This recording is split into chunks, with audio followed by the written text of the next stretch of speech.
우리 옆에 있는 분들과 한번 인사 나누겠습니다. 고맙습니다. 감사합니다. 주님 안에서 사랑합니다. 네, 오늘은 제 4과 말씀 골로새서 2장 8절 함께 보겠습니다. 누가 철학과 헛된 속임수로 너희를 사로잡을까 주의하라. 이것은 사람의 전통과 세상의 초등학문을 따름이요 그리스도를 따름이 아니니라. 아멘.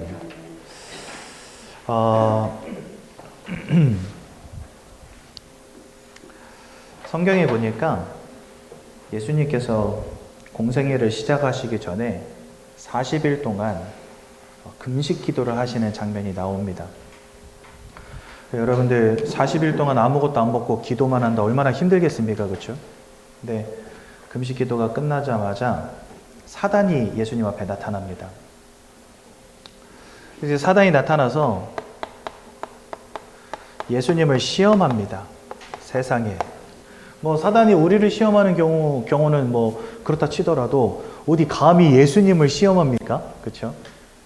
근데 어쨌든 이제 사단은 예수님을 시험을 했습니다. 뭐라고 시험했냐? 첫 번째. 40일 동안 줄이셨으니 얼마나 배가 고프셨겠어요? 그러니까 사단이 떡덩이처럼 보이는 돌덩어리들을 보여주면서 이걸로 떡을 바꿔 먹어라 이렇게 말을 합니다.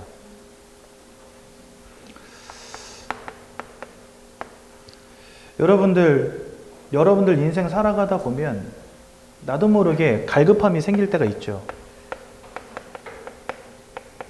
그렇죠? 또 인생 살아가다 보면 위기 앞에서 문제 앞에서 낙심할 때도 있을 겁니다.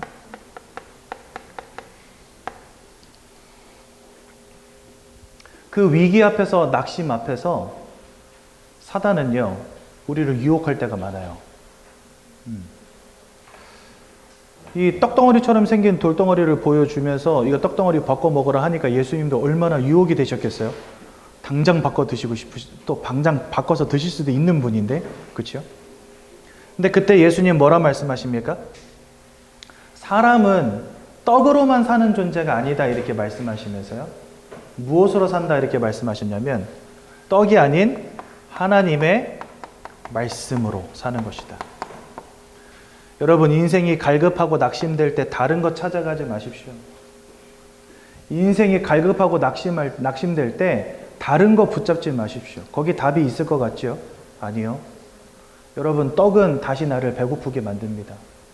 우리 하루 3끼씩 먹지만 매일매일 먹어야 되잖아요. 왜 그럴까요? 배를 아무리 채워도 다음날 되면 또 줄여요. 그게 떡입니다. 세상의 것, 육신의 것, 나에게 답도 주는 것 같고 뭔가 평안함도 주는 것 같고 이 성공이 주는 달콤함 분명히 있습니다. 하지만 그곳으로는 내가 채워지지가 않아요. 그래서 여러분들 인생의 위기와 낙심 속에서 자꾸만 육신적인 것 따라가면 절대 안 됩니다. 어떤 분들은요 막 스트레스를 먹는 걸로 막 풀어. 어떤 사람은 마시는 걸로 막 풀어. 그죠? 열심히 먹고 마시면 저처럼 됩니다. 몸매가 아름다워져요. 그냥 몸매만 아름다워지고 온갖 성인병 다 와요.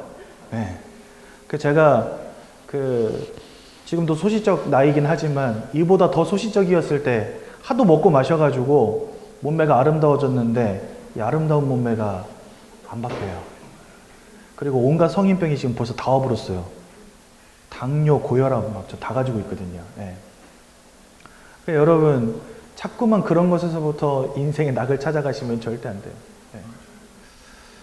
정말 여러분들이 갈급함과 낙심 속에 있다. 왜 그런지 아십니까? 여러분 문제가 와서 갈급하고 낙심한 게 아니에요. 이거 진짜 착각하시면 안 됩니다. 문제가 와서 갈급한 게 아니에요. 문제가 오더라도 내가 흔들리지 않을 만큼 영적인 충만함 속에 있으면 됩니다. 그러니까 문제 속에서 내가 갈급하고 자꾸만 낙심되는 이유가 뭔지 아십니까? 문제가 왔기 때문이 아니라 이거 없는 거예요. 이거. 하나님의 말씀과 말씀의 은혜 가운데로 내가 깊이 들어가면요 삽니다. 근데 저거 없잖아요?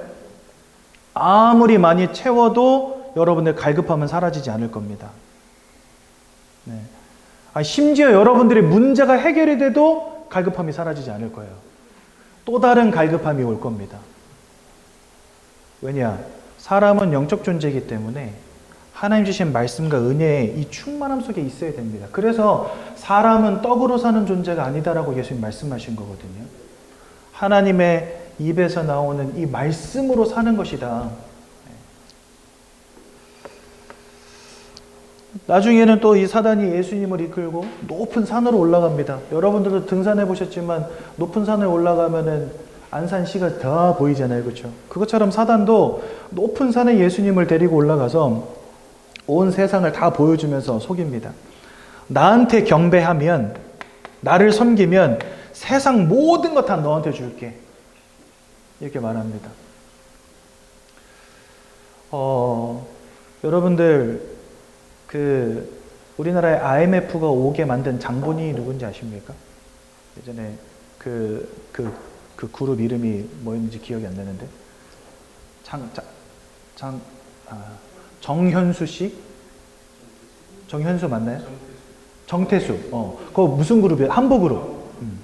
정태수라는 이 한보그룹 회장이 있었어요. 이 사람이 공무원이었습니다.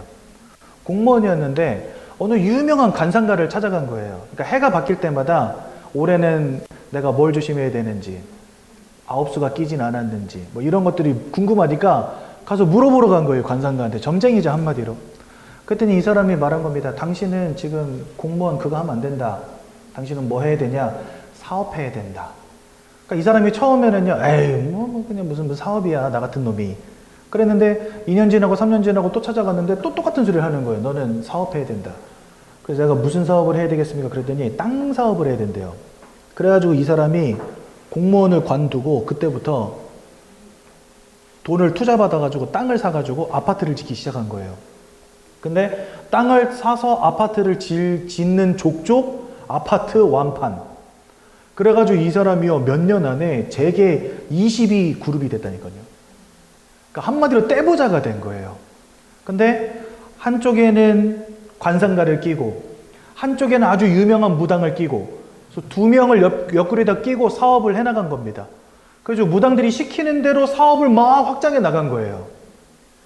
그러면서 이제 결정적인 게 뭐였냐니까 저기 서해안에 땅 메꿔가지고 그 바닷물 막아가지고 간척지를 만들어서 거기다 제철소를 세우는데 은행권을 끼고 돈을 어마어마하게 투자받아서 제철소를 지었는데 이게 쫄딱 망한 겁니다.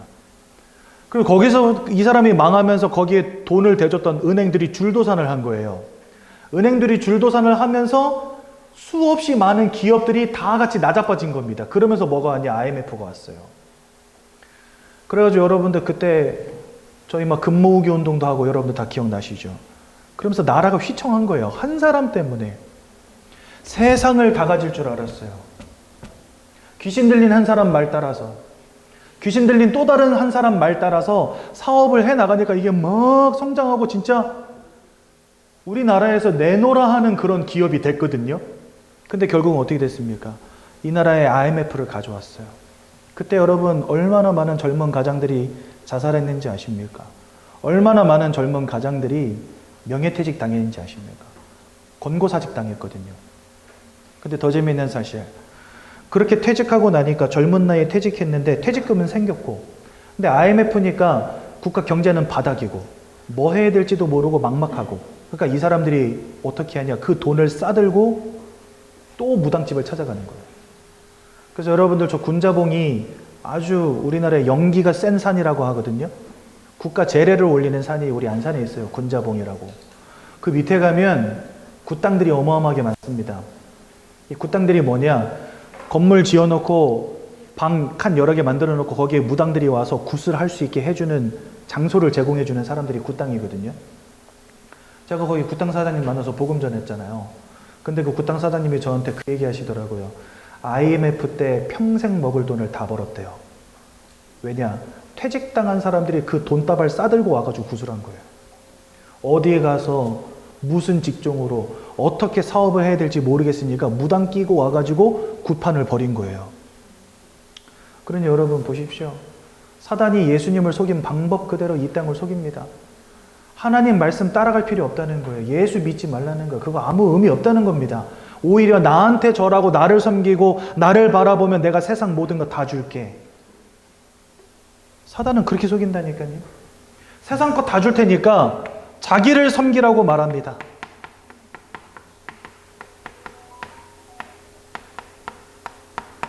사단 섬김의 결말은 무엇이겠습니까, 여러분들? 사단 섬김의 결말은 멸망입니다. 왜요? 이 녀석은 도적이라 되어 있거든요. 네. 여러분, 이 사단이 좋은 놈이면 상관이 없는데 성경은 이 사단을 두고 도적이라고 하고 거짓말장이라고 살인자라고 하며 천하를 꿰는 자라고 되어 있습니다. 이런 녀석을 섬기면 어떻게 되겠습니까, 여러분들? 작살 날 수밖에 없는 거예요. 인생이 거덜 날 수밖에 없는 거예요. 그런데 사단은요 계속 말합니다. 아니야, 하나님으로는 안 돼. 말씀으로는 안 돼. 교회 가봐, 떡이 나와 돈이 나와. 그죠? 나를 섬겨, 그럼 내가 세상 거 다 줄게. 온 세상 모든 사람들이 너도 나도 우상 숭배하며 살아갑니다. 여러분, 국회의원들 성공했다 말하는 사람들, 사업가들 옆구리에다가 무당 하나씩 끼고 있는 거 아시죠? 왜 그런지 아십니까? 세상을 다 얻을 것 같거든요. 그 사람들의 말을 따라가면. 내 인생 문제가 해결될 것 같거든요. 그 사람들을 그 영적 존재들을 따라가면. 뭔가 귀신 들려 점치는 사람들의 말을 들으면 능력이 있고 뭔가를 나에게 도와줄 것 같거든요. 아니요. 그 끝은 멸망이라는 사실. 그래서 예수님 뭐라 말씀하십니까? 오직 주 하나님만을 섬기며 그를 경배하라, 이렇게 말씀하십니다. 그러니까 나는 너 따위 안 섬기겠다는 거죠. 사단, 너 따위의 말을 듣지 않겠다는 겁니다, 예수님. 또 이 사단이 예수님을 성전 꼭대기로 데려갑니다. 그래서 거기에서 뛰어내려 봐라. 그러면은 하나님이 너를 붙잡아 줄 거다. 그렇죠? 그러면서 이제 마지막으로 하나님의 말씀을 가지고 속입니다. 하나님의 말씀에 주의 천군 천사가 너를 돕는다 하지 않았냐? 그러니까 뛰내려 봐라. 그러면 너를 주의 천군과 천사로 너를 확 붙잡아 줄 거다. 그렇죠? 말씀 속에서 뭐 하게 만드냐? 신비와 능력을 따라가게 만듭니다. 여러분, 우리가 예수 믿는 궁극적인 이유가 무엇입니까? 여러분 지금 성경 가지고 계시죠? 근데 이거 찾기 힘드시니까 제가 찾아서 읽어드릴게요. 성경 베드로전서에 이런 말씀이 있습니다. 베드로전서 1장 9절에 이런 말씀이 있습니다. 8절부터 읽어볼게요. 예수를 너희가 보지 못하였으나, 우리는 예수를 본 적이 한 번도 없죠. 사랑하는도다. 하지만 예수를 사랑하는도다. 이제도 보지 못하나, 지금도 우리는 보지 못합니다. 예수님을. 믿고 말할 수 없는 영광스러운 즐거움으로 기뻐하니, 우리는 예수님을 볼 수도 없고 예수님을 만질 수도 없는 존재들이에요. 예수님은 영이시기 때문에. 그런데 그 예수님을 우리가 보지도 못하고 만질 수도 없음에도 불구하고 그 예수를 믿고 영광스러움 속에서 기뻐하고 즐거워하니, 그 이유가 뭐라고 되어 있냐? 9절. 믿음의 결국 곧 영혼의 구원을 받음이라. 즉 우리가 예수 그리스도를 믿고 바라보는 이유는요, 내 인생에 하나님이 신비한 능력으로 역사하실 게 믿어져서가 아닌 겁니다. 우리가 예수를 바라보는 궁극적인 이유는 그 예수를 통해서 우리가 구원받는 것이기 때문에 그렇습니다. 그래서 여러분들, 예수님이 이 사단의 속임수에서 뭐라고 말씀하시냐? 주 너의 하나님을 시험하지 말라, 이렇게 말합니다. 그죠? 왜요? 내가 예수를 믿는, 우리가 하나님의 말씀을 믿는 궁극적인 이유는 예수 그리스도를 통한 구원, 그 속에 있는 기쁨과 소망이기 때문에.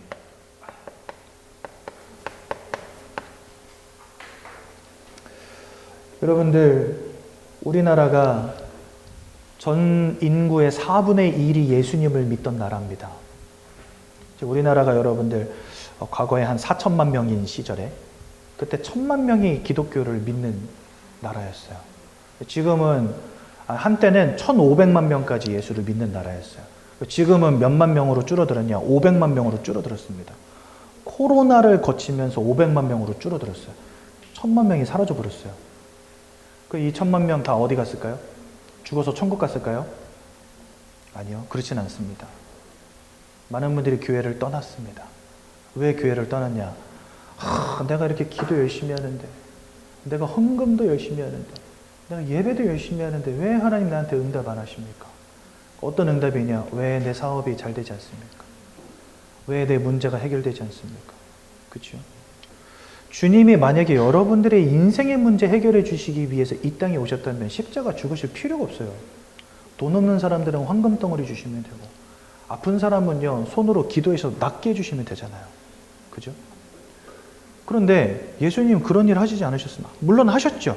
하셨지만 공생의 3년이라고 하는 그 짧은 기간만 그거 하시고, 그 다음에 십자가에 못 박혀 돌아가신 다음에 승천하시고 끝나버렸어요. 이 땅에서의 예수님의 삶이. 그러니까 사람들은요 오해합니다. 저거는 실패했다. 왜? 십자가에 죽으셨으니까. 실패했다. 참 본받을 만한 인간이었지만 실패한 인간이다. 이렇게 이야기합니다. 그런데 성경은 우리에게 말씀하세요. 예수 그리스도의 십자가가 우리를 위한 구원을 완성한 것이라고. 그러니까 예수님은 궁극적으로 십자가 지시기 위해서 오신 겁니다. 근데 여러분들, 예수님이 십자가 지시기 위해서 오실 것을 성경은 계속 말씀하세요. 창세기 3장 15절에 보니까 여자의 후손이 이 땅에 올 거다 그랬는데 그 여자의 후손이 곧 예수 그리스도십니다. 근데 이 여자의 후손의 발꿈치를 사단이 상하게 할 거다 이렇게 돼 있어요. 예수님은 사단의 머리를 깨트릴 것이고 사단은 예수님의 발꿈치를 상하게 한다. 이렇게 창세기 3장 15절 말씀하시거든요. 사탄의 머리를 깨트려 버린다는 것은 뭐냐? 사단의 권세를 완전히 무너뜨린다는 말입니다. 그리고 예수님의 발꿈치를 문다는 게 뭐냐? 그게 바로 십자가입니다. 그러니까 예수님은 처음부터 고난당하시고 고통당하시고 십자가에 죽으실 분으로 성경에 예언되어 있다니까요. 그러니까 예수님이 이 땅에 오신 이유가 뭐냐? 우리 위해서 죽기 위해 오신 겁니다. 구약시대에는요 계속해서 사람들이 양을 잡고 피를 흘렸습니다. 왜 양을 잡고 피를 흘렸는지 아십니까? 네. 요한복음 1장 29절에 보니까 세례 요한이 예수님을 두고 보라 세상 죄를 지고 가는 하나님의 어린 양이다 이렇게 돼 있어요. 그러니까 이 땅에 하나님의 어린 양으로 오셔서 우리를 위해서 십자가에 죽으시고 피 흘려 돌아가실 예수를 기억하라고 구약시대에 계속해서 양 잡고 피를 흘렸던 겁니다.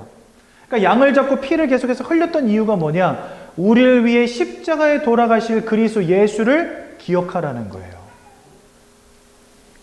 그러니 예수님은 이 땅에 오신 궁극적인 이유와 목적이 뭐냐? 십자가에서 죽으시고 십자가에서 피 흘리시는 거였다는 거예요. 우리에게 황금 덩어리를 주시는 게 아닙니다. 우리 병낫게 해주시는 게 목적이 아닙니다.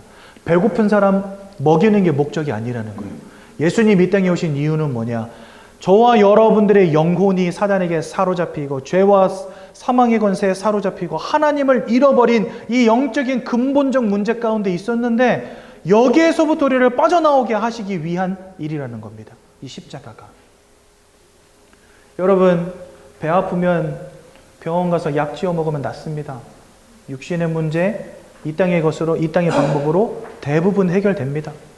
팔 부러졌다? 가서 이어 붙이면 돼요. 찢어졌다? 꿰매면 됩니다. 암 생겼다? 떼내면 됩니다. 그치요? 그런데 이게 마음의 문제로만 조금 넘어가도 감당이 안 돼요.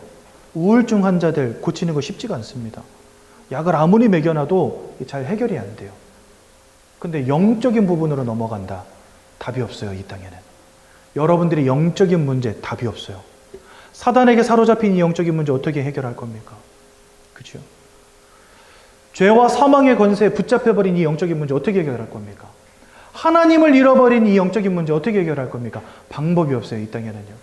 돈을 번다고 되는 게 아니고 성공한다고 되는 문제가 아니기 때문에. 즉 예수님은 이 땅의 방법으로 해결할 수 없는 영적인 문제 해결하기 위해서 이 땅에 오셨다는 겁니다. 그러니까 예수를 믿는 궁극적인 목적은 뭐냐? 하나님을 만나는 겁니다. 천국으로 들어가는 겁니다. 우리의 영혼이 지옥에서부터 하나님의 나라로 옮겨지는 것입니다. 그걸 두고 뭐라 하냐? 구원이라고 하는 거예요.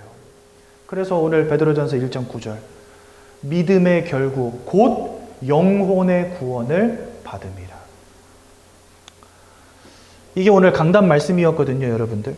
사단은 이렇게 세 가지를 가지고 지금도 성도들을 계속 속이고 있습니다. 자꾸만 위기와 문제 앞에서 갈급하게 하고 낙심하게 해요. 근데 연약함 앞에서 말씀에 집중하지 못하게 만들어요. 근데 연약함 앞에서 예배를 포기하게 만들어요.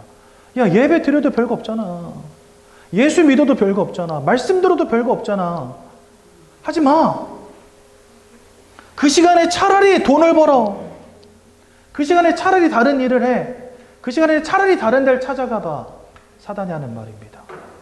그래서 주님은 뭐라 하시죠? 사람이 떡으로만 살 것이 아니오 오직 하나님의 말씀과 은혜로만 산다. 그죠? 더 나가서 사단은요, 내가 세상 모든 거 다 너한테 줄게. 너 갈급한 거, 네 인생 문제 내가 다 해결해 줄게. 일로 와. 예수 따라가지 마. 말씀 따라가지 마. 일로 와. 나한테 와. 귀신 섬기게 만들고 세상 따라가게 만들고 이 땅의 풍습을 쫓게 만들고 이 땅의 풍조를 쫓게 만들고.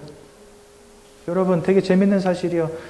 뭐 교회 가면 밥이 나와 쌀이 나와 그 사막 귀신 그런 걸 뭐하러 믿어. 이렇게 말하는 사람들이요. 뒤로는 뭐 하고 있냐. 고사상 차려놓고 돼지머리 앞에다 절하고 있다니까요.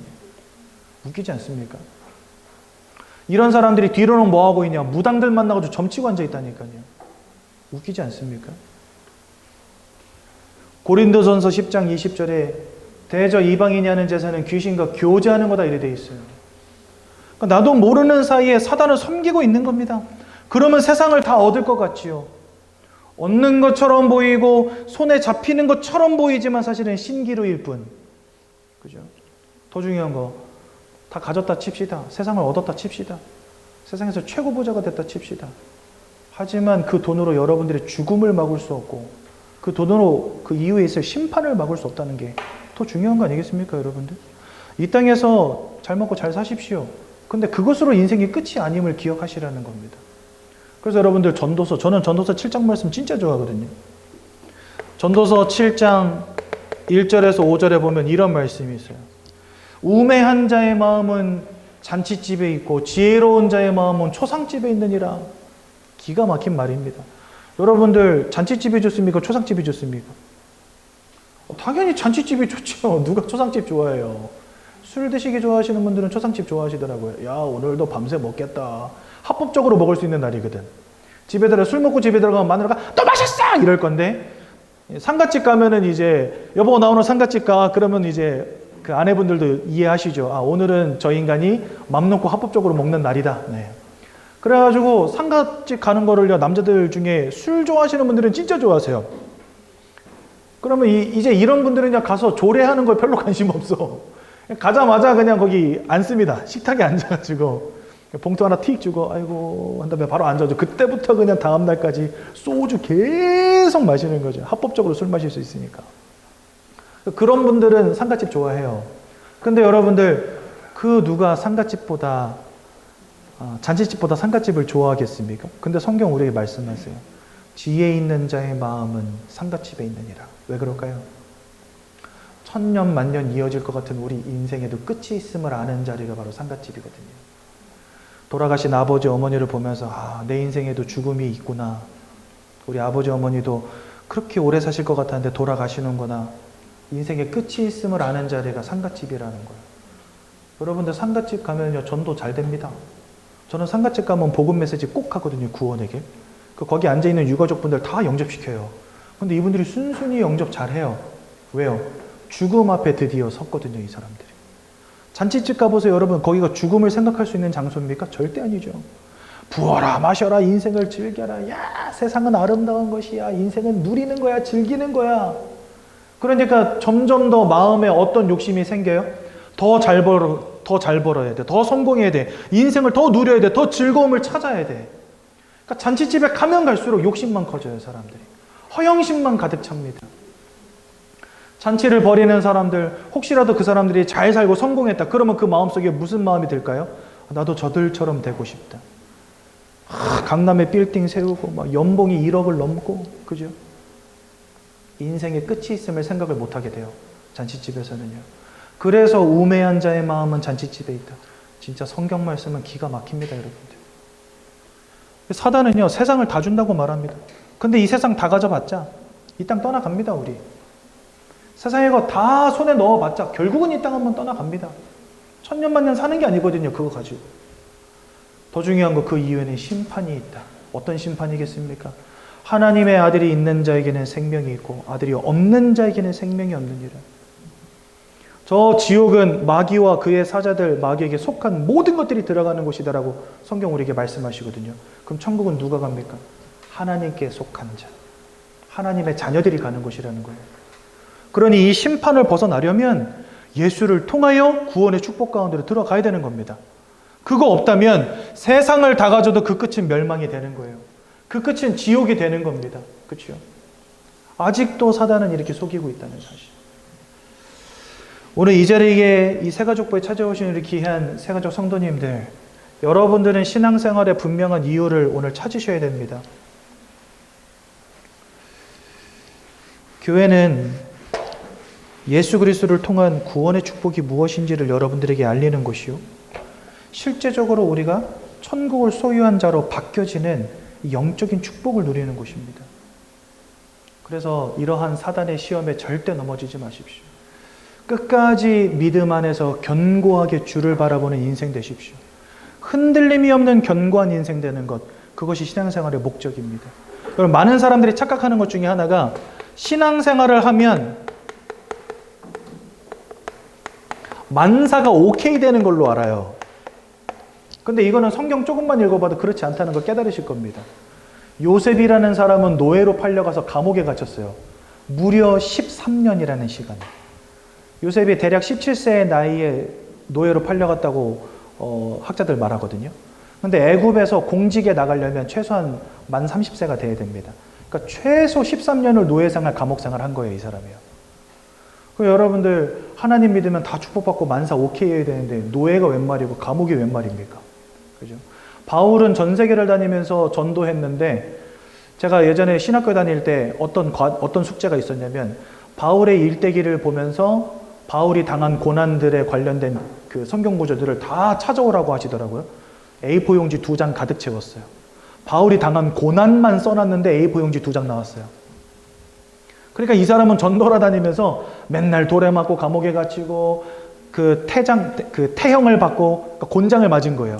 곤장을 맞고 자기를 죽이겠다고 따라다니는 결사대들이 있었고, 광풍을 맞고 배가 침몰하고 뱀에 물리고, 난리도 아닙니다. 난리도 아닙니다. 신앙생활하면 만사가 오케이여야 되잖아요. 그렇죠? 근데 성경만 보더라도 하나님의 백성들이 많은 고난과 위기 속에 있음을 우리가 알 수 있습니다. 근데 그들과 우리의 차이는 뭐냐? 그들과 우리의 공통점은 다 문제와 위기 속에 있었다는 것이고요. 다 문제와 위기 속에 있었다는 것이고, 그들과 우리의 차이는 뭐냐? 그들은 흔들림이 없이 견고했다는 것이고, 우리는 시마다 때마다 불신앙했다는 것입니다. 하나님 있어요? 나한테 왜 이러세요? 저도 그 질문하면서 10년을 떠나 있었거든요, 교회를. 무려 10년을 떠나 있었어요. 네. 하나님 없어! 10년을. 왜냐, 저희 아버지가 사업이 그냥 쫄딱 망해가지고 다 무너졌거든요. 집에 빨간 표딱지가 붙었었거든요.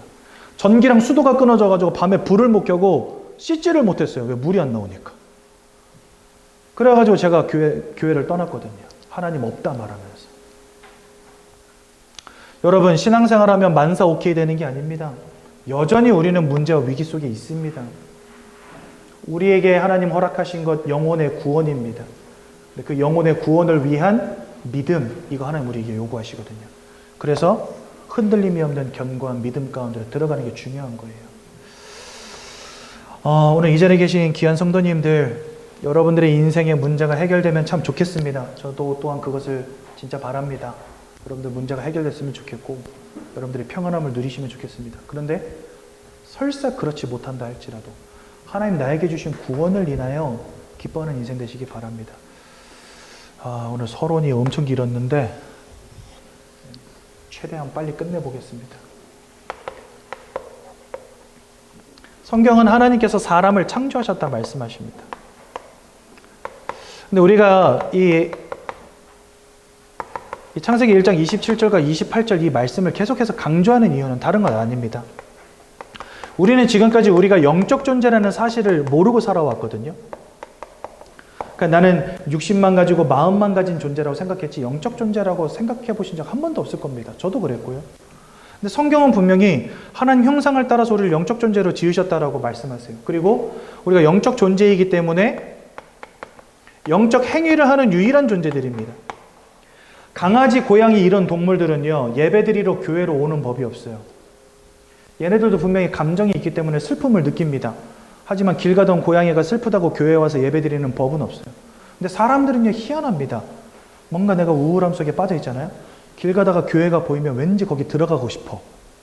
찬양 소리가 들리면 뭔가 위로가 돼. 말씀 예배 속에로 들어오면 뭔가 평안해져. 그러니까 사람들은요, 교회를 찾습니다. 근데 동물들은 그러지 않아요. 왜 그런지 아십니까? 동물들은 영적 행위를 하는 영적 존재가 아니기 때문에. 근데 사람들은 영적 행위를 합니다. 영적 존재이기 때문에 그렇습니다. 그러면 하나님이 왜 사람들을 영적 존재로 만드셨습니까? 그 이유가 무엇일까요? 다른 거 아니에요. 하나님이 영이신 하나님을 알고 영이신 하나님과 교제하는 축복을 하나님이 사람에게만 주신 거예요. 하나님은 영으로 존재하시기 때문에 내가 영적 존재여야만 하나님을 알 수가 있고 하나님을 만날 수 있고 하나님을 믿을 수 있어요. 그래서 아까 베드로전서 1장 8절에 뭐라 되어 있습니까? 우리가 여전히 그를 볼 수 없으나 영광 중에 그를 믿음으로 기뻐하고 즐거워함은 믿음의 결국 곧 구원을 얻음이라. 그렇죠? 우리는 예수님을 볼 수 없습니다. 하나님을 볼 수 없습니다. 왜요? 하나님은 영이시기 때문에. 그런데 내가 영적 존재이기에 영이신 하나님을 알고 하나님과 교제하고 그 속에서 행복과 기쁨을 누리는 존재들이 바로 사람이라는 겁니다. 그러니까 저와 여러분들은 원래 하나님을 알고 하나님 안에서 행복과 기쁨을 누리는 영적 존재들이었다는 거예요. 근데 지금까지 여러분들 영적 존재라는 사실을 알지 못하고 살아오셨을 겁니다. 하나님이 있는지 예수님이 있는지 천국이 있는지 지옥이 있는지 모르고 살아오셨을 거예요. 나는 영적 존재인데 왜 영적인 세계를 전혀 모르게 됐을까요? 네, 뭔가 저와 여러분들에게 변고가 생긴 겁니다. 문제가 생긴 겁니다. 우리는 그것을 뭐라 하냐? 영적 문제라고 합니다. 왜요? 우리의 영혼이 망가진 거거든요, 사실은요. 여러분, 육신이 망가진 거 뭐라고 합니까? 질병이라 하죠. 마음이 무너지는 걸 정신병이라고 하죠. 우리의 영혼이 하나님 주신 축복을 잃어버린 것을 두고 영적 문제라고 합니다. 네, 영적인 병인 거예요, 한마디로. 그러니까 저와 여러분들이 지금까지 영적 사실도 모르고 영적 존재라는 것도 모르고 하나님도 모르고 영적 세계도 몰랐던 이유가 뭐냐? 영적인 병에 걸려 있었던 거예요. 근데 고린도 후서 4장 4절에 보니까 이렇게 말씀하십니다. 이 세상의 신이 믿지 아니하는 자들의 마음을 혼미하게 하여 하나님의 형상이신 그리스도 예수의 영광의 광채를 보지 못하게 만들었다. 그러니까 우리가 영적인 세계를 알지 못하게, 영적 사실을 알지 못하게 만든 존재가 있다는 거예요. 그 존재 이름이 뭐냐? 그게 바로 사단인 것입니다. 이 사단이 아담과 하와를 하나님이 만드신 첫사람들을 속여서 하나님의 먹지 말라는 선악과를 따먹는 원죄를 짓게 만들어버렸어요. 그 결과로 모든 사람들이 하나님을 떠나는 문제 가운데 빠지고 맙니다. 더 정확히 말하면 하나님을 알지 못하게 된 거예요. 무지하게 된 거예요. 영적인 사실에 대해서 완전히 무지하게 된 겁니다. 하나님을 알지 못하고 하나님을 깨닫지 못하고 말씀을 들어도 깨닫지 못하고, 그렇죠? 하나님을 부인하고 하나님을 거부하고 천국과 지옥이 있음을 거부하고. 시편 14편 1절 어리석은 자는 그 마음에 이르기를 하나님이 없다 하는도다. 하나님이 없다 말하는 존재가 돼버린 거예요. 누가? 영적 존재인 우리. 하나님과 함께하는 축복을 누렸던 우리가 이제는 하나님을 모르는 상태가 돼버린 겁니다. 그래서 우린 이걸 뭐라고 하냐? 영적 문제라고 해요. 여러분들 육신이 무너지면 병원 가시지요. 팔다리 부러졌다 병원 가시죠. 우울증 왔다 정신병원 가시죠. 영적 문제 걸렸기 때문에 지금 이 자리에 와 계신 겁니다. 그런데 이 영적 문제를 우리가 좀 더 세분히 봐야 될 필요가 있어요. 여러분들이 뭔가 큰 병에 걸렸다. 그럼 그 큰 병 때문에 온몸 구석구석이 아프기 시작합니다. 그렇죠? 막 호흡하기도 힘들어지고 막 열도 나고 아무리 뭐 진통제를 먹어도 이 고통이 멈추질 않기도 하고, 근본적인 그 질병의 원인을 찾아서 해결하기 전까지는 자꾸만 드러나는 뭔가 또 다른 그 증상들이 있잖아요. 마찬가지예요. 우리가 영적 문제 가운데 빠진 것 때문에 거기서부터 시작되어진 많은 문제들이 있습니다. 그래서 우리는 이 영적 문제를 또 다른 말로는 근본 문제라고 부르는 거예요. 즉, 우리 인생의 많은 문제들의 시작, 우리 인생의 많은 문제들의 뿌리가 되는 문제가 바로 영적 문제라는 겁니다. 그래서 영적 문제로 말미암아서 요한복음 8장 44절에 보니까 너희는 너희 아비 마귀에게서 났다 이렇게 말씀하시고요. 요한일서 3장 8절에는 뭐라고 말씀하시냐? 이 마귀에게 속한 자가 되었다라고 말씀하십니다. 즉, 하나님을 잃어버린 그 순간부터 우리는 사단에게 속한 자가 된 것입니다. 이것을 세상말로 운명 사주팔자라 합니다. 뭔가 나는 행복하고 싶은데, 나는 잘 살고 싶은데, 나는 성공하기 원하는데, 내가 원하는 성공, 내가 원하는 기쁨, 내가 원하는 행복은 오지 않고 자꾸만 불행이 오는 거예요. 근심거리가 오는 거예요. 인생이 흔들흔들, 인생이 무너지고, 원치 않는 불행과 고통 가운데 자꾸 빠지게 되는 겁니다. 여러분들의 인생을 운명과 사주팔자로 꽉 사로잡고 계속해서 문제를 가져다주는 영적 존재가 있다는 겁니다. 이 도적 같은 놈이 있는 거죠. 모든 것을 빼앗고 죽이고 멸망시키려는 자이기 때문에 여러분들 인생에 절대로 축복을 주지 않아요. 여러분들 인생에 절대로 응답을 주지 않아요. 오히려 여러분들의 인생을 자꾸 무너뜨립니다. 구렁텅이 속으로 밀어넣는 겁니다. 사망 속으로 밀어넣는 겁니다. 고통 속으로 밀어넣는 겁니다.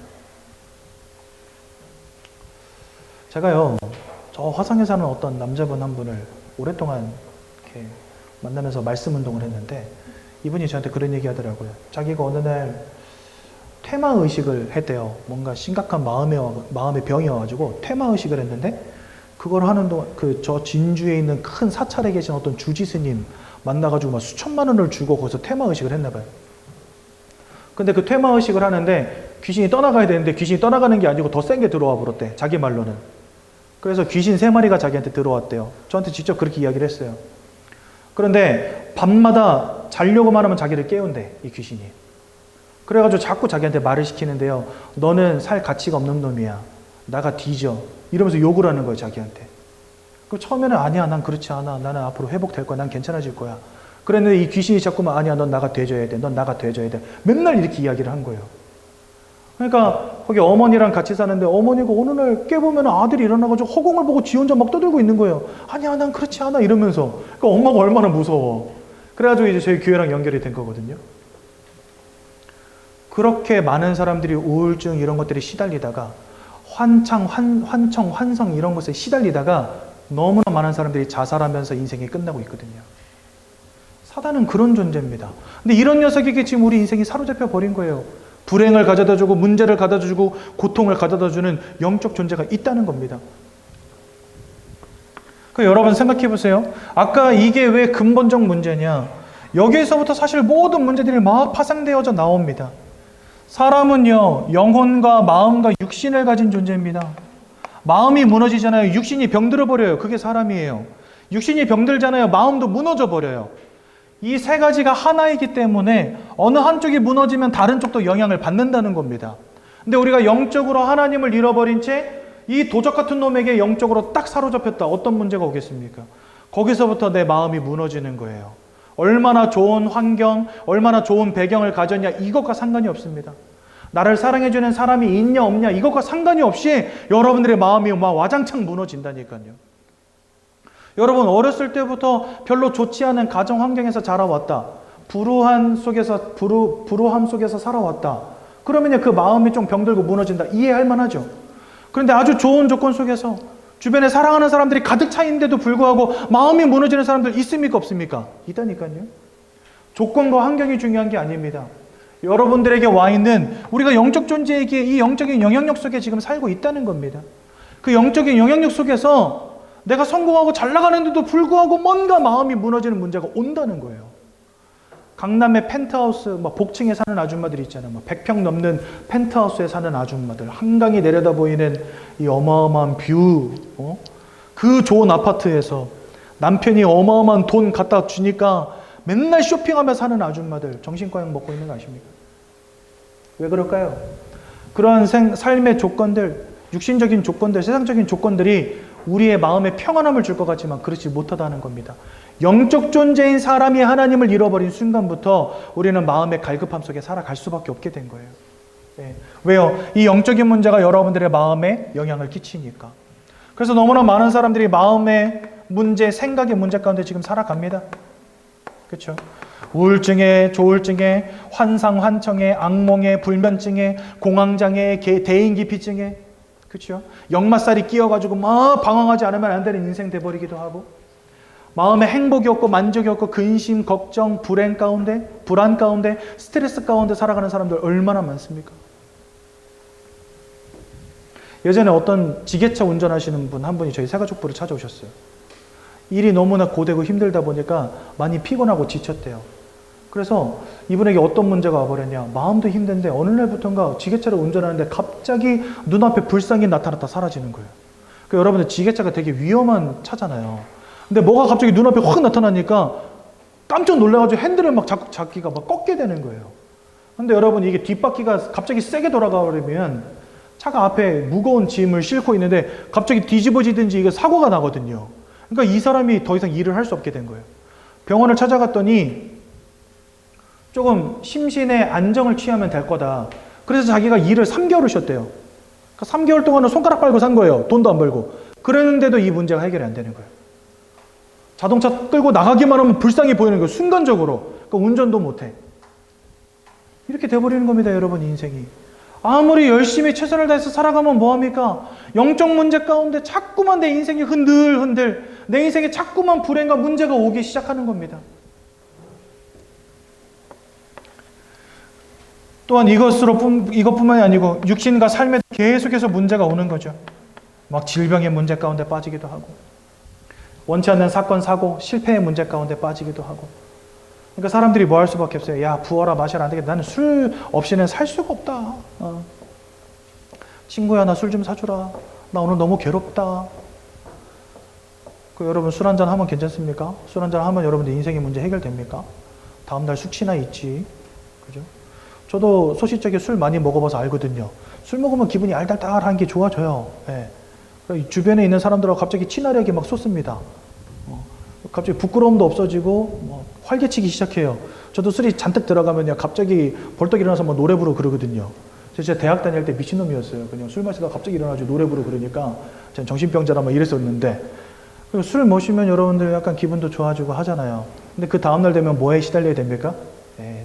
머리가 깨질 것 같은 숙취, 아무리 들이부어도 이 해결되지 않는 속쓰림, 그죠? 인생의 문제가 해결되는 건 아닙니다. 잠깐 인생의 문제에서 도피하는 시간이 술 마시는 시간이지. 근데 그것마저도 없으면 못 살 것 같으니까 사람들이 알코올에 취해 살잖아요. 알코올 중독 심각한 사회 문제입니다. 요즘 시대에. 심지어 요즘에는요 마약하는 사람들이 그렇게 많이 늘어나고 있어요. 여러분들 마약이 옛날엔 비싸서 못 먹었는데 지금은 피자 한 판 값이면은요 마약 충분히 삽니다. 그러니까 요즘 애들 용돈 한 달에 5만 원, 10만 원씩 받잖아요. 그거면은요 마약 두세 번 살 수 있다는 거예요. 그러니까 애들이 호기심에 마약을 해요. 그리고 옛날보다 지금이 마약을 정제하는 기술이 높아져가지고 지금은 조금만 먹어도 옛날 과거의 두세 배 효과가 납니다. 그러니까 싸게 조금 샀는데 그걸로 이미 엄청 깊은 뭔가 활락 가운데 빠지게 되는 거예요, 이게 사람들이. 애들은 호기심에 한다고 하지만 성공자들은 왜 마약합니까? 뭔가 인생의 성공도 맛봤고 사회 진미, 아름답다는 거 다 돌아다녀 봤거든요. 아무리 해봐도 뭔가 더 짜릿한 걸 찾게 돼요, 사람들은요. 만족이 없으니까. 그러니까 이제 마약에 손대기 시작하는 거예요. 뭔가 마약에 딱 들어오면 짜릿하거든요. 저희 목사님 중에 한 분이 과거에 우리 교회 목사님 말고 제가 아는 목사님 중에 한 분이 과거에 마약하셨던 분이 있어요. 근데 이분이 마약을 하면 1, 2초 내에 전신으로 이 약기운이 쫙 퍼지는데 손가락, 발가락이 다 뒤집어진대요. 이게 너무나 강력해서. 그래가지고 마약을 이렇게 주사기로 딱 넣잖아요. 그러면 그때부터 1시간 넘도록 이러고 손발가락 뒤집고 하고 있는 거예요. 근데 그 쾌감을 잊지를 못하는 거죠. 그래가지고 마약에 중독될 수밖에 없다. 이렇게 이야기하시더라고요. 이렇게 되는 겁니다. 인생이 행복이 없고 만족이 없으니까 뭐합니까? 다 우상 숭배하며 살아갑니다. 인생이 기쁘고 행복하면은요, 뭐하러 가서 물어봅니까? 걱정이 없고 근심이 없으면 뭐하러 가서 부적 써옵니까? 인생에 뭐 즐거움과 행복만 가득하다 그러면요, 뭐하러 무당 불러다가 푸닥거리 합니까? 사람들이 이거 하는 이유가 뭐죠? 근심된다는 거예요. 걱정된다는 거예요. 그리고 뭔가 인생에 해결 안 되는 문제가 와 있다는 거예요. 그러니까 다 이거 할 수밖에 없는데, 고린도전서 10장 20절에 이것은 귀신과 교제하는 거다 분명히 우리가 말씀하십니다. 더 중요한 거 히브리서 9장 27절, 사람 한 번은 이 땅 떠나갑니다. 누구나 한 번은 죽습니다. 근데 그 이후에 하나님의 심판이 있다 말씀하십니다. 여러분 로마서 5장 12절에 보니까 이 아담의 범죄로 말미암아 모든 사람들이 죄와 사망의 법에 붙잡혔다 이렇게 되어 있습니다.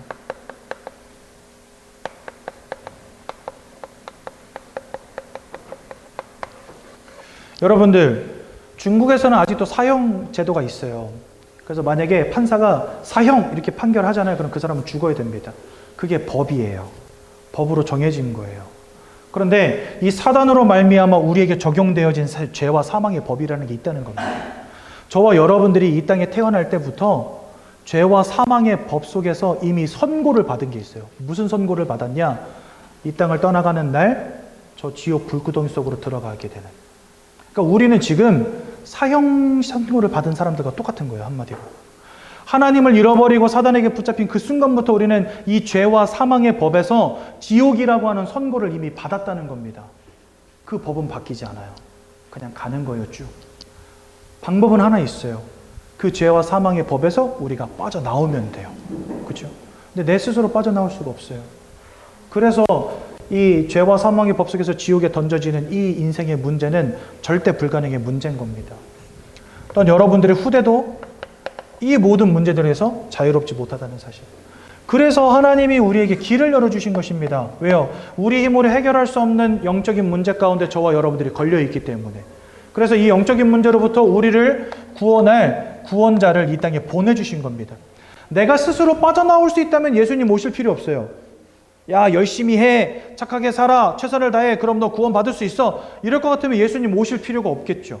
그런데 이 영적인 문제들은, 이 인생의 문제들은 내가 노력한다고 해결되는 문제가 아니란 말이죠. 그렇기 때문에 예수님이 오셔야만 하는 겁니다. 왜? 내가 못 가니까 그분이 와서 나를 데려가야 되는 거예요. 그래서 모든 종교는요, 네가 스스로 노력하면 구원받을 수 있다라고 가르칩니다. 그거는 나에게 와 있는 문제가 뭔지를 몰라서 하는 소리예요. 이게 얼마나 얼토당토하는 말이냐면, 암 환자한테 너가 감기약 열심히 먹으면 암이 나, 이거랑 똑같은 말이에요. 아니에요. 암 환자는 암센터 들어가서 암세포를 떼내야 돼요. 감기약 먹는다고 낫는 게 아닙니다. 내가 운동 열심히 하고 감기약 먹고 최선을 다하고 긍정적인 생각한다고 암이 떠나가는 게 아니거든요. 그러면 왜 종교는 노력하면 된다라고 가르칠까요? 우리에게 와 있는 영적 문제가 뭔지를 몰라. 여러분, 다른 종교단체를 욕하고 싶은 게 아닙니다. 거기 가서 10년을 공부해 보세요. 이거 아무도 가르쳐주지 않습니다. 사람이 영적 존재라는 거 그 누구도 가르쳐주지 않습니다. 근데 사람은 영적 존재잖아요. 사단이 있다는 거 그 누구도 가르쳐주지 않습니다. 근데 사단은 지금도 운명과 사주팔자로 역사하고 있잖아요. 그러니까 한마디로 이 종교는요, 나에게 와 있는 문제가 뭔지를 이해를 못합니다. 문제가 뭔지를 모르니까 답도 내줄 수가 없는 거예요. 그러니까 착하게 살면 돼. 선행을 쌓으면 되는 거야. 거짓말하지 마. 너 거짓말하면 지옥 간다? 이게 종교가 할 수 있는 유일한 답인 거예요. 그런데 여러분, 우리에게 와 있는 문제가 뭔지를 알면 답도 바로 보이기 시작합니다. 그래서 이렇게 길게 여러분들에게 문제가 뭔지를 설명드린 겁니다. 왜요? 그래야지만 이 땅에 길로서 오신 예수가 바로 보이기 시작하니까. 예수님이 이 땅에 오셔서 세 가지 일을 하셨습니다. 요한일서 3장 8절에 아들이 나타난 것은 마귀가 하는 모든 일을 멸하기 위함이니라. 즉 예수는 사단의 권세를 꺾으신 참 왕이 되십니다. 로마서 8장 1절에서 2절에 예수 안에 있는 생명의 성령의 법이 죄와 사망의 법에서, 아까 죄와 사망의 법이라고 말씀드렸죠. 이 죄와 사망의 법에서 생명의 성령의 법으로 우리를 해방했다, 이렇게 말씀하십니다. 그래서 우리는 이제 더 이상 저 지옥 불구덩이 속에 던져질 운명이 아닌 것입니다. 언제요? 예수를 만날 때. 그래서 우리를 죄로부터 해방하신 참 제사장. 요한복음 14장 6절에 내가 곧 길이요 진리요 생명이니 나로 말미암지 않고는 아버지께로 올 자가 없느니라. 다 하나님 떠나 있는데 예수를 통해서만 하나님께로 나아갈 수 있다라고 가르치십니다. 그래서 우리는 예수를 통해서만 하나님 만날 수 있는 겁니다. 그래서 우리 인생의 근본적 영적 문제 세 가지가 이 예수를 통해서 해결이 된 거예요. 근데 저 세 가지를 해결하신 장소가 어디라고요? 거기가 십자가인 겁니다. 예수님이 왜 우리에게 황금 덩어리를 주시지 않느냐? 황금 덩어리로는 우리 영적 문제가 해결되지 않기 때문에. 왜 밥을 주시지 않느냐? 밥으로는 영적 문제 해결되지 않기 때문에. 왜 성공을 주시지 않느냐? 성공으로는 영적 문제 해결되어지지 않기 때문에. 그래서 예수님은요, 십자가에서 죽으신 것입니다. 예수님의 십자가의 고난과 고통과 죽으심과 부활을 통해서만 이 영적 기준을 가지고 오늘 사과를 잠깐 보십시오. 문제가 이해되어지지 않으면 답을 찾을 수 없어요. 그래서 여러분, 저희는 답을 말해주기도 하지만 답보다 여러분들에게 와 있는 문제가 뭔지를 말해주는데 더 집중합니다. 여기도 보면 여러분 지금 이 그리스도 이게 답이거든요. 근데 이거 말하는데 5분밖에 안 걸렸잖아요. 근데 이거 설명하는데 얼마나 걸렸어요? 이거 설명하는데 30분 걸렸어요. 제가 왜 여기 문제에 시간을 이렇게 많이 투자하는지 아십니까? 이게 바로 보여야 답도 보이는 거예요. 그렇죠? 왜 예수를 믿어야 됩니까? 라고 물어보는 사람들 많습니다. 이유가 뭔지 아십니까? 예수 믿어야 될 이유가 발견되지 않았기 때문에. 여러분들은 예수를 믿기 전에 예수를 믿어야 될 이유가 보여주셔야 된다는 거예요. 세상의 방법으로는 그래서 구원 얻을 수 없습니다. 문제가 이해된다면 세상의 방법으로 구원 얻을 수 없다는 결론이 나오죠. 헛된 철학과 속임수에 여러분들 속지 마십시오. 세상은 이렇게 말해요. 공부 열심히 하고 성공해서 돈 많이 벌고 잘 먹고 잘 살면 그게 행복이야! 이렇게 말합니다. 물론 그것은 행복이 맞습니다. 그렇죠? 여러분도 공부도 열심히 하시고 돈도 많이 버시고 성공하고 잘 먹고 잘 오래오래 사시기 바랍니다. 그런데 그것은 궁극적인 구원의 방법이 아니라는 사실. 그게 문제죠. 종교는 인간이 누군지를 이해를 못합니다. 사람이 누군지를 몰라요. 영적 존재라는 거. 그리고 인간에게 와 있는 문제가 뭔지를 몰라요. 그러니까 답을 못 내줘요. 그죠? 착하게 살면 돼. 선하게 살면 돼. 이거밖에는 말해줄 게 없는 거죠. 그래서 선행과 열심과 봉사를 강조하죠. 그런데 로마서 10장 10절에 의인은 하나도 없다 하셨고 모든 사람이 죄인이다 하셨고 죄를 짓는 자는 마귀에게 속해 있다 이렇게 말씀하십니다. 즉 우리가 사단에게 속하여 있는 이 영적 문제는 절대 해결되지 않는 것입니다. 그래서 여러분들 결론 세 가지. 구원은 사단으로부터 해방되는 것이요 원죄로부터 속죄받는 것이요 하나님 떠난 문제를 해결하는 것이 바로 구원입니다. 그러므로 이것은 인간의 방법으로 절대 해결되지 않습니다. 내가 착하게 사는 것으로 돈 많이 버는 것으로 성공하는 것으로 공부 많이 하는 것으로 해결되어지지 않습니다. 그래서 여러분들 좋은 것과 진리를 절대 혼동하면 안 됩니다. 착하게 사는 거 좋은 것입니다. 남을 돕는 거 아름다운 것입니다. 내 전 재산을 기부했다? 칭찬받아 마땅할 일입니다. 하지만 좋은 것일 뿐 그게 진리는 될 수 없어요. 내 전 재산을 기부해도 구원에 이를 수는 없습니다. 왜요? 그것으로는 사단의 권세를 꺾을 수 없어요. 내가 아무리 착하게 살아도 사람들로부터 칭송은 받을 수 있겠지만 그것으로는 죄 문제를 해결할 수가 없어요. 하나님 떠난 문제 해결할 수가 없어요. 그래서 우리에게 와 있는 문제가 뭔지를 알고 예수를 그리스도로 믿고 영접하는 것이 중요하다는 것입니다. 그렇다면 여러분도 오늘 예수님 마음속에 영접하셔야 되겠죠. 15페이지를 펴보십시오. 영접 기도문이 잘 나와 있습니다.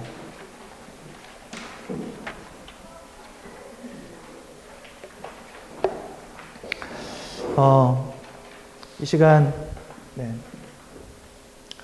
성경은 우리에게 영접하는 자에게 하나님의 자녀가 되는 권세 주신다 하셨고 마음으로 믿고 입으로 시인할 때 구원에 이른다라고 말씀하십니다. 즉 여러분들이 지금 저와 함께 나눈 이 말씀을 진짜 마음으로 믿으시고 그 다음에 입으로 고백할 때 구원에 이르게 되는 것입니다. 그래서 이 시간 우리 함께 영접 기도문을 함께 고백하면 좋겠는데요. 지금 눈 어두우신 분은 없으신 것 같아서 우리 오늘은 그냥 한 목소리를 같이 읽겠습니다. 그래서 저에게 맞추셔서 처음부터 끝까지 한 목소리로 함께 읽음으로 예수님을 마음속에 영접하겠습니다. 시작. 사랑의 하나님, 이제 나는 죄인인 것을 깨닫고 회개합니다. 지금까지 하나님을 떠나 사단의 지배 아래 묶여 종노릇하며 살았습니다. 그러나 예수님이 저를 위하여 십자가에서 죽으시고 3일 만에 부활하신 그리스도이심을 믿습니다. 예수 그리스도께서 하나님을 만나는 유일한 길이 되시며 사탄의 권세를 꺾으시고 모든 죄와 저주와 재앙에서 나를 해방하신 그리스도 되심을 믿습니다. 지금 이 순간 내 마음의 문을 열고 예수님을 나의 구주로 나의 주인으로 내 마음에 영접합니다. 나를 구원해 주심을 감사드립니다. 앞으로 하나님의 말씀과 뜻대로 살겠습니다. 지금부터 일평생을 세밀히 인도해 주옵소서. 예수 그리스도 이름으로 기도합니다. 아멘. 제가 한번 기도하고 말씀 마칩니다. 사랑의 하나님, 은혜 감사합니다. 예수가 그리스도라는 이 복음의 비밀을 깨닫게 하시고 하나님 자녀되게 하신 은혜 너무나 감사를 드립니다. 구원의 은혜와 구원의 축복을, 구원의 참 감사를 잃어버리지 않는 우리 귀한 새가족 성도님들 되시도록 성령으로 역사해 주옵소서. 예수님의 이름으로 기도드렸습니다. 아멘.